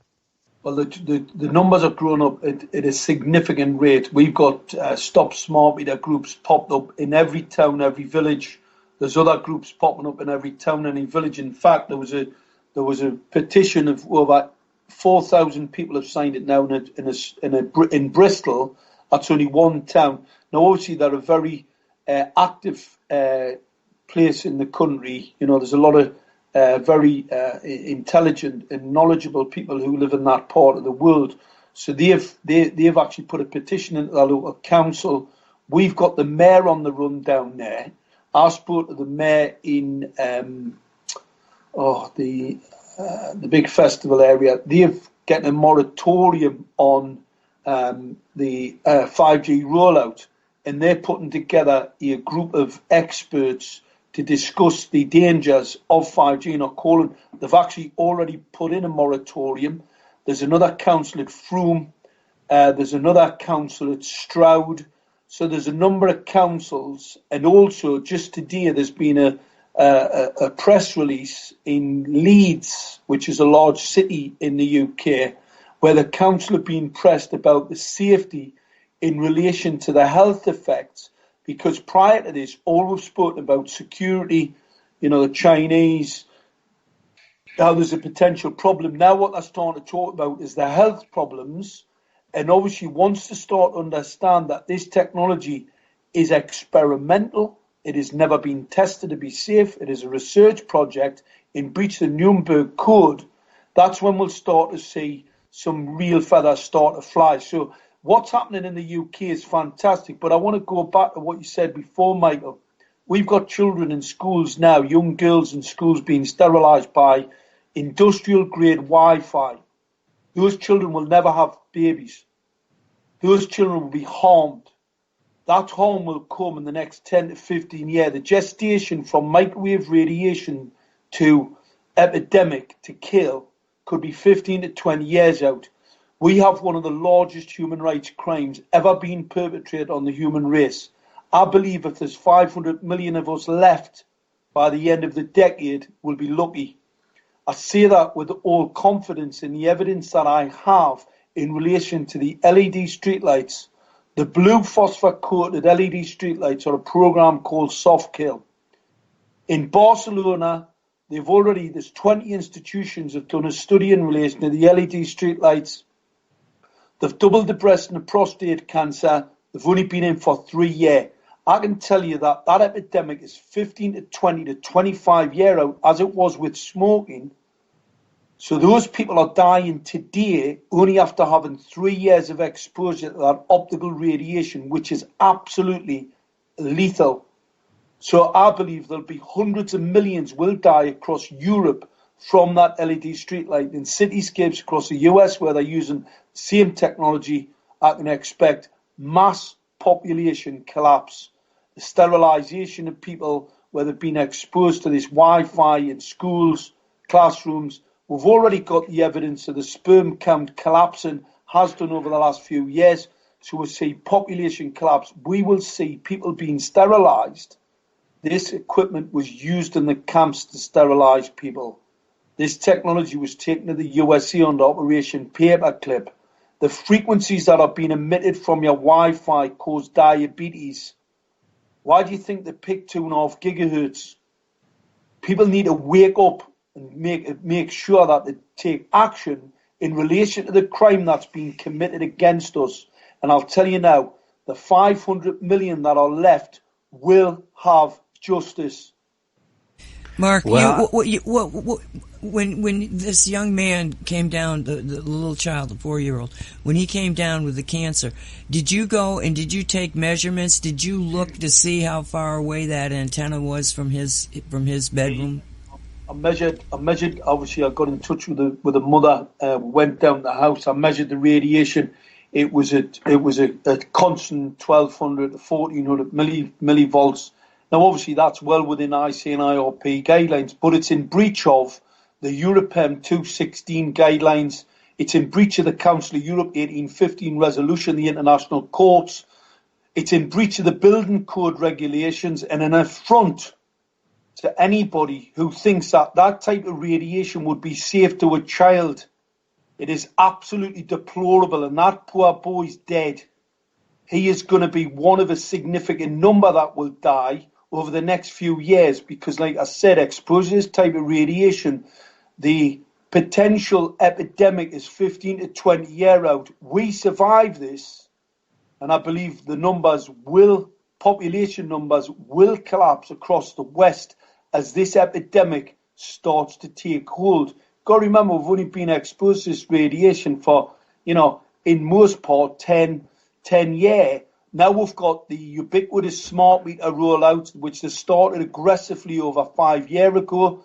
We've got the 5G rollout. So you've got this massive overburden poured out from criminals, from criminal enterprise to harm deliberately with intent to harm the citizen. They are intending to harm us. The other thing. The 350, that's what I keep saying. There are 350, the world's leading scientists. Deborah Davis's group, they got signatories. 180 leading scientists wrote for a moratorium on microwave radiation in air. It was ignored. The 350, the 80,000 signatories to the 5G Stop Space Appeal, ignored by criminals in positions of power, public servants who forgot their role, that they serve us and they are not our masters, and they cannot and are not in a position to harm the people. Because what's going to happen when we're talking about a 5G rollout with, you describe a 5 to 10 year, 15 year cancer toll becoming much shorter, 2, 3, 5 years.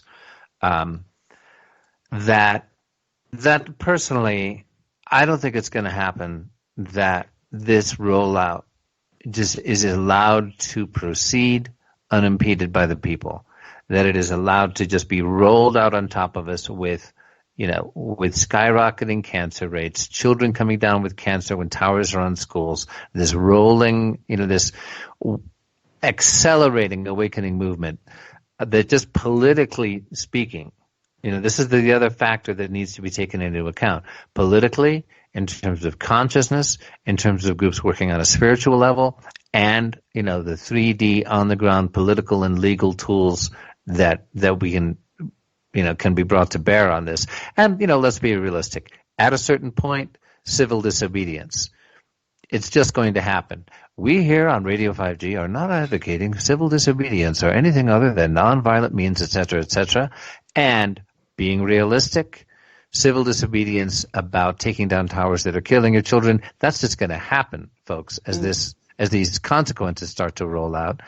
And what I want to remind us of is, because of the incredible importance of the information you are sharing with us, Mark, and because of your background as a energy weapons expert, and with Nancy's background in that regard also, we are hearing the solid technical truth and reality of what is being rolled out, and the timing of it, with everything else that's going on the planet, and the geopolitical factions that are, playing off against each other, Russia and China, and then you've got the cabal, the central banking powers, and then, whatever is happening at the federal level or with the white hats. Is Trump a good guy or a bad guy? Is there going to be some major move that is going to stop this in its tracks? All of these things are in play, and I don't pretend to know how it's going to play out, but when we look at the forecast of the deaths that you're describing, and we also look at the bigger picture politically, geopolitically, spiritually, and in terms of conscious evolution, the accelerating conscious evolution of a certain percentage of humanity, I got to believe that, the wake up is accelerating so fast that there's going to be a tipping point. And the thing that they fear, the freedom that they fear, the reason they're rolling this out too fast and too hastily and too clumsily, that's going to come to pass, that the people will reclaim, we, the people, will reclaim, are reclaiming our power, and these perpetrators will be brought to justice.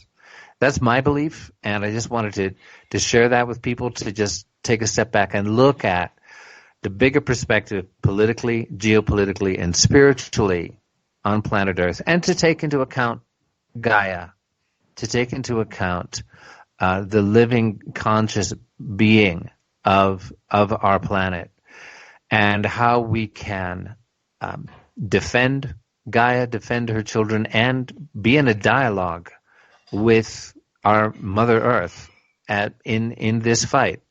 So I know that's mixing a lot of elements all at once. We're talking technical, scientific, epidemiological, and political, but that's the big picture I think we need to remember, that there is not only hope. I believe there is certainty of victory, but only if we keep waking up everybody we meet, sharing all of this, as we are on Radio 5G, as a lot of other groups are, that there is this bigger picture that we need to keep in mind, because otherwise, but there's a lot, I just got to believe, Mark, there's very few people out there who can listen to a projection of 7 billion human beings being killed and a projection of 500 million smart, clever, tough, genetically adapted survivors. Most people aren't going to be able to even take that in. That's going to be so overwhelming and mind-numbing and soul-killing to contemplate that.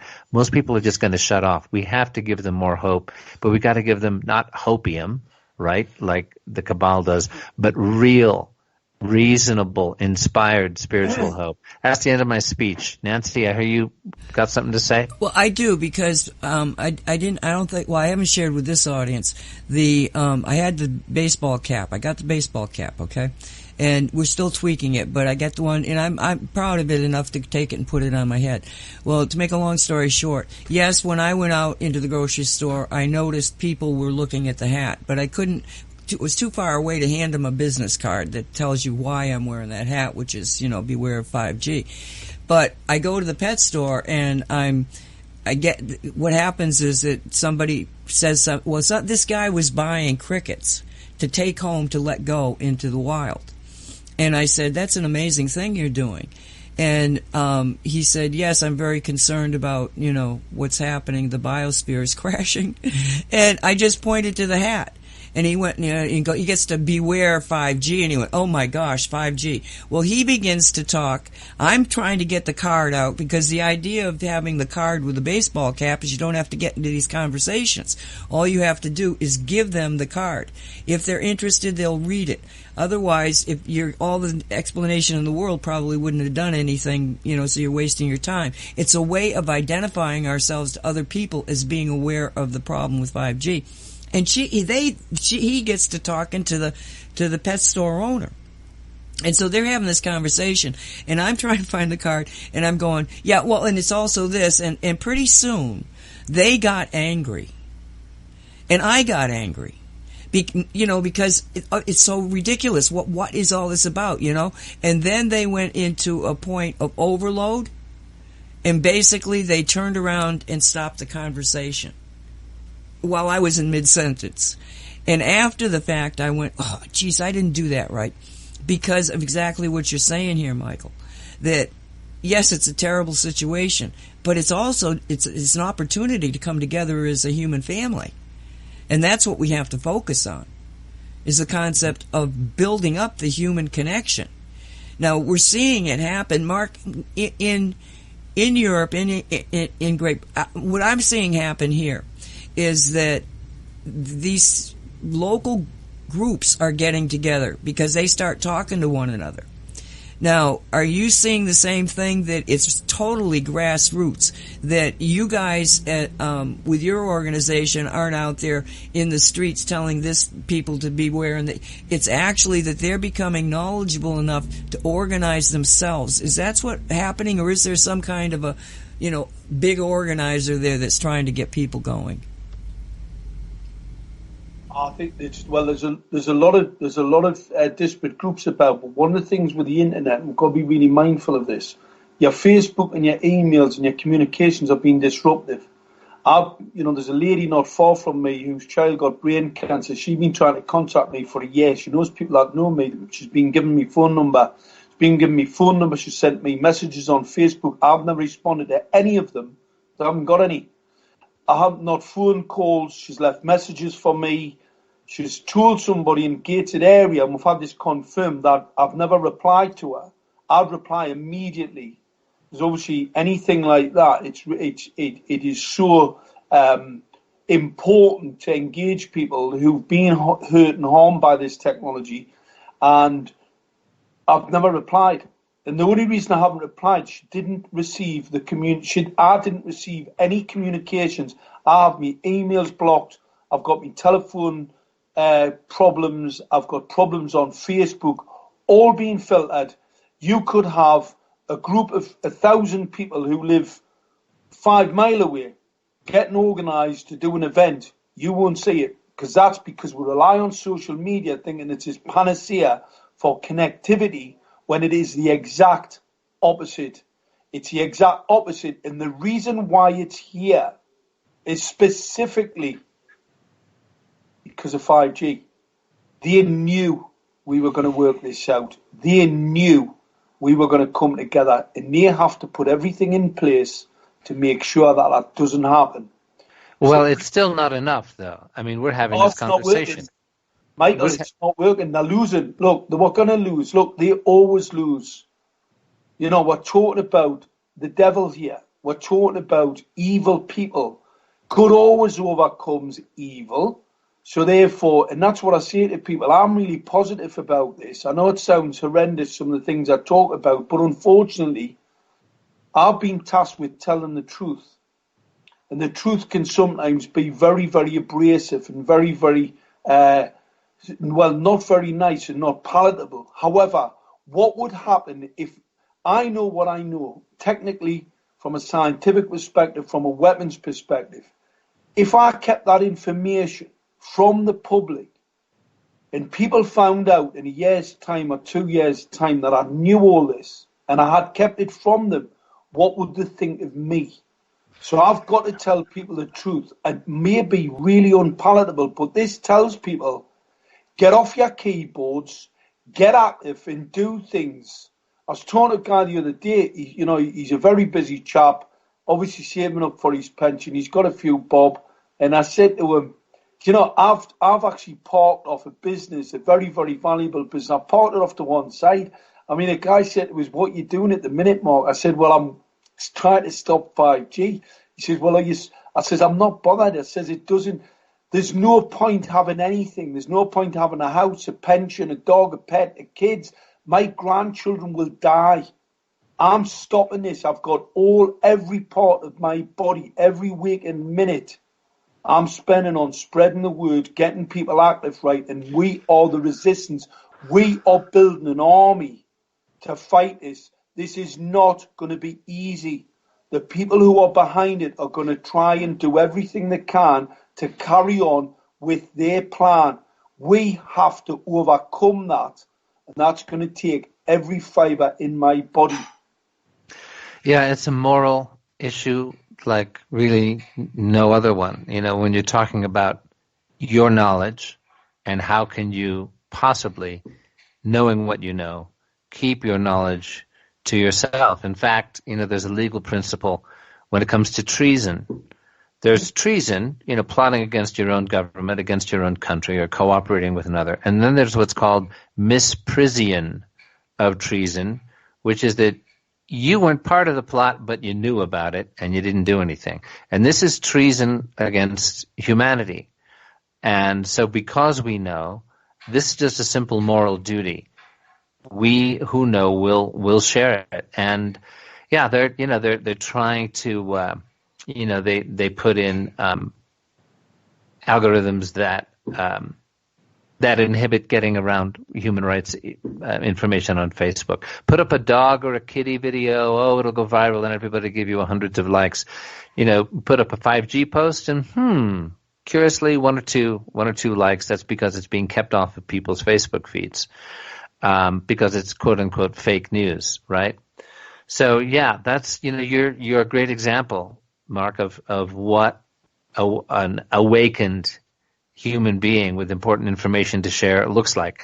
And I love the cap and card story there, Nancy. We need to be able to make it short and sweet and simple. Like, oh, you love the cap? Yeah, where the bee goes, there go we all. Oh, here, take this little card. Here's some great information. Get in touch with us. Have a great day. To keep it that sweet and simple, and not have people's eyes glaze over where you start to talk about evil Luciferians destroying humanity and the whole planet. People are just going to walk away and turn off. If I had just not engaged in their conversation, because if I had centered myself and just observed the conversation and let my heart, love, joy, just imbue them, it would have turned out much better, because they both would have identified all three of us would have identified ourselves as resistant fighters. Okay, by the conversation. Right. And we would have come away with feeling like, oh, there's a group. People know. I can do this. Instead of, oh my God, everybody knows and nobody knows what to do. That, you see, it really gets down to how are we going to fight? And the only way that we're really going to fight is to make people aware and to give them the idea that, look, it's a system. It can be taken down just as fast as it's going up. That's not the problem. The problem is behind the system. Who's doing that? And to understand that is not our job. Our job is simply to come together as, 7.5 billion people come together and say, get off the planet. We're taking over. We have let somebody. Who is it? Because these two people, not to my did not instigate this. They immediately went to, okay, this is terrible. Who's doing it? And by then I was almost finding the cards, and I didn't engage in that particular segment. And they're talking back and forth, and finally the cricket guy said, well, I've heard that it's reptilians. And the Maria, the pet shop owner, said, I heard the same thing too. And I said, reptilians? Nah. I don't believe it. I know that they say that, but that's not the problem. The problem is human beings are building it. And that was about the most I got back into, what we should be telling them. Don't worry about who's doing it. Just worry about coming together. And that was one of the things in Taos happened, was that the two girls get together and then a third girl gets in there, and they went to the streets. They didn't use social media. I mean, they've got it, but they went to the streets. They got in front of the telecommunication stores and gave people information. That's why I'm so firmly convinced that if you just start talking to one another, you're going to find the organization will come together right in your neighborhood, right in your own home, with the people around you.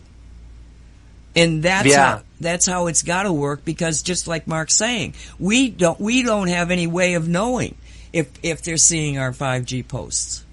Right. Yeah. Well, I get reports all the time from people. There's a guy there, posts stuff up, tags me in it. I get a phone call an hour later. I go, did you watch the video? I go, what video? Well, I tagged you in this video. I've put it on your post. I've actually got it on your wall. I said, well, I can't see. It's not on my wall, and you definitely haven't tagged us. And this is a friend of mine.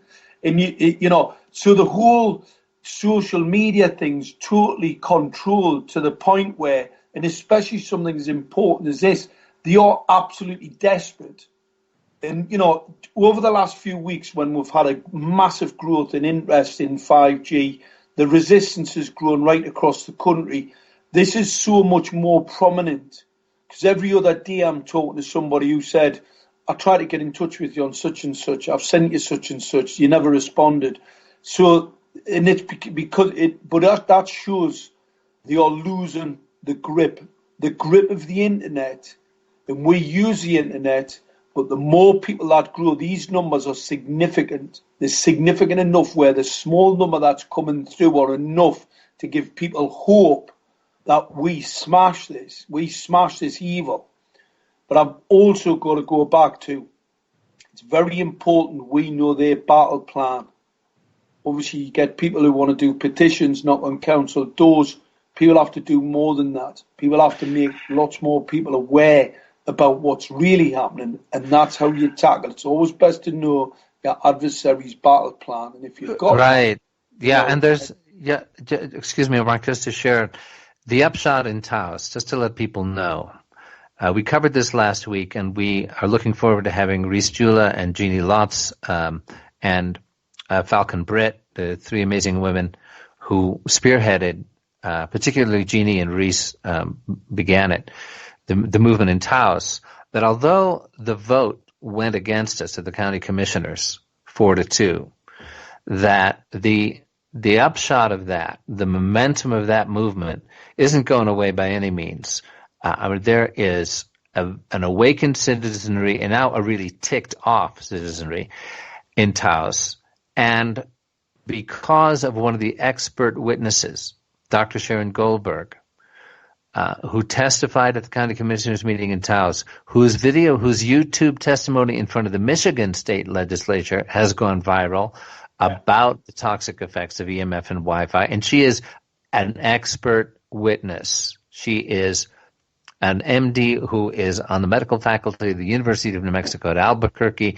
She's as solid as you could wish. What she said to our group after we lost that vote was, it's possible you can have an impact. This group, this well-organized, committed, enthusiastic group, can have the ear of the new governor. It's possible in New Mexico, and can have a statewide impact on making New Mexico a model state of safe, wired fiber optic technology, a 5G free, model of how it can be rolled out. I mean, obviously, the telecom lobbyists are going to fight that tooth and nail, but this is just an example to let people know that the impact of the growing movement is major, and it's growing. And this is just the story of one group. There's dozens and dozens of others around the country and around the world that are breaking through. Yeah, so don't expect your Facebook posts necessarily to be seen by everybody. We're going to have to get on the phone. We're going to have to text each other. We're going to have to meet in public. We're going to have to send each other, repeated emails to make sure the word gets out, because these control mechanisms, censorship, are being put in place. So we're coming up on just the last few minutes of the show here. And Nancy, there's one particular thing I'd love for you to comment on and share with us, which is the caps. We're talking about this beautiful cap that has the image of the 5G, Radio 5G logo of the bee, and says, beware 5G, where goes the bee, go we all. And can we look forward to these being available soon? Yes. When we decided that the only way to get what we wanted was to do it ourselves, I told Derek I was going to be very picky. And I'm very picky. So even though they sent, and they knew that I was not going to be completely happy with this, and so we're making some tweaks to it. Okay, as far as the graphic goes, and he's going to get them out there just as soon as we can. And not only that, but we're going to put out other products, not just the cap, like things you can put on your clothing and stuff. But because we need to identify ourselves. It's like, let's get into the streets and see who's really out there, who's aware. It's like putting on the glasses. You remember the one, They Live? Was that what they called it? That movie where you could see that people who look normal until you put the glasses on, and then they were creepy people. You remember that movie? Vaguely, yeah. Yeah, it's the same thing, It's like the hats are going to, you're going to know who's real because they're going to be wearing those hats. And they're nice hats. They're very well made. It's a cool logo. We also have a a mystic signature of Gaia. That's the other element on either side of the cap design, which has its own beautiful energy to it. But it's a really nicely made cap. And it just carries the message. There's the bee. Where goes the bee? Go we all. Beware 5G. And people are going to stop you on the street and say, what's that about? We've got very informative little cards that you say, oh, yeah, you need to check out 5G is dangerous. It's going to kill the bees, and we're fighting it. Here's your card. Have a nice day. And that's how it'll spread. Mark, I'll send you a baseball cap when we get them ready.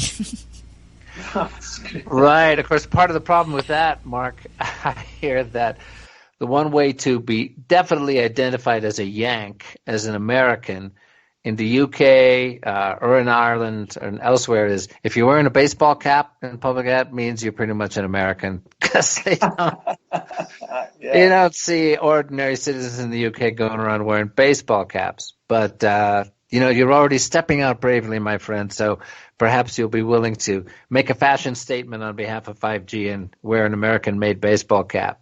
Absolutely. Well, I've always felt very close to the Americans. You are our cousins. In fact, I was talking to Robert David Steele. I'm sure we're related somewhere quite a few years going back. Oh, sure. Yeah. We've got it. We do actually have a very great connection, and we had great countries with great morals. And unfortunately, over the last few years, we've allowed ourselves to be taken over by monsters who've got very, very little when it comes to any moral fibre. I mean, I was talking to a guy the other day. He'd had a British Gas operative on the phone, basically lying to them about having to install these smart meters, because in the UK, it's not like America or certain states in America. You do not have to have them fitted. You can refuse. And this liar was actually on the phone to a citizen, telling them that the law stated they had to have one, that they were going to have to get them, and that the bill was going to go up if they didn't get them. And total lie to this poor lady. Now, I used to work for British Gas many, many years ago, by the way, when it was a corporation. I was actually embarrassed when she was telling me this story. Whenever I ever had organisations or companies or any organisation where people will deliberately go on the phone to deceive the consumer. EE, somebody contacted EE the other day, and EE, they're one of the big telecoms companies, and they said, it's all been tested, it's all perfect. I mean, I've got the text. I've actually had it. It's outrageous stuff. Outrageous. Total dishonesty. Well, like you say about our shared heritage between the U.S. and the U.K., the Declaration of Independence, Thomas Jefferson, and all men are created equal, and the principles behind the U.S. Constitution, they derived their inspiration from Magna Carta, and from what took place in England when the Commonwealth came in. Charles II was taken down and beheaded, and the gradual development of democratic principles in the UK and against the divine right of kings, which is what took Charles I and others down. So we do have that shared heritage, and because of my love of the movement to restore chivalry and the true sacred science of the Knights Templar, I will just point out that Magna Carta was actually a Templar-inspired movement. The barons who came down and forced King John to sign it were in fact Templars. They were championing, against tyranny. It's essentially, and it took several hundred years. Part of the reason the Templars were taken down, and so today, we're seeing that same thing. To me, that beautiful spirit of the code of chivalry, of defending those who cannot defend themselves, of preserving and defending sacred knowledge. That right now, the cutting edge of that battle is 5G, and it's the same parties, it's the same principles, once more aligned up against each other on the same historic battlefield. So we are at 12:03 p.m. here in Crestone, Colorado, in the mystical San Luis Valley, and so we're going to wrap up our program today on Radio 5G. Mark Steele, thank you so much, my friend, for your courage and for your time and sharing with us here today. And thank you all for listening and being with us on Radio 5G. It's 5g-know.com, 5g-know.com. Lots of great information we're sharing with everybody there. So God bless us, everyone. And Nancy, do you want to say a farewell for us all and take us out into the music? Thank you, Mark. Appreciate you so much. Michael, same. And everybody be safe. We'll see you later.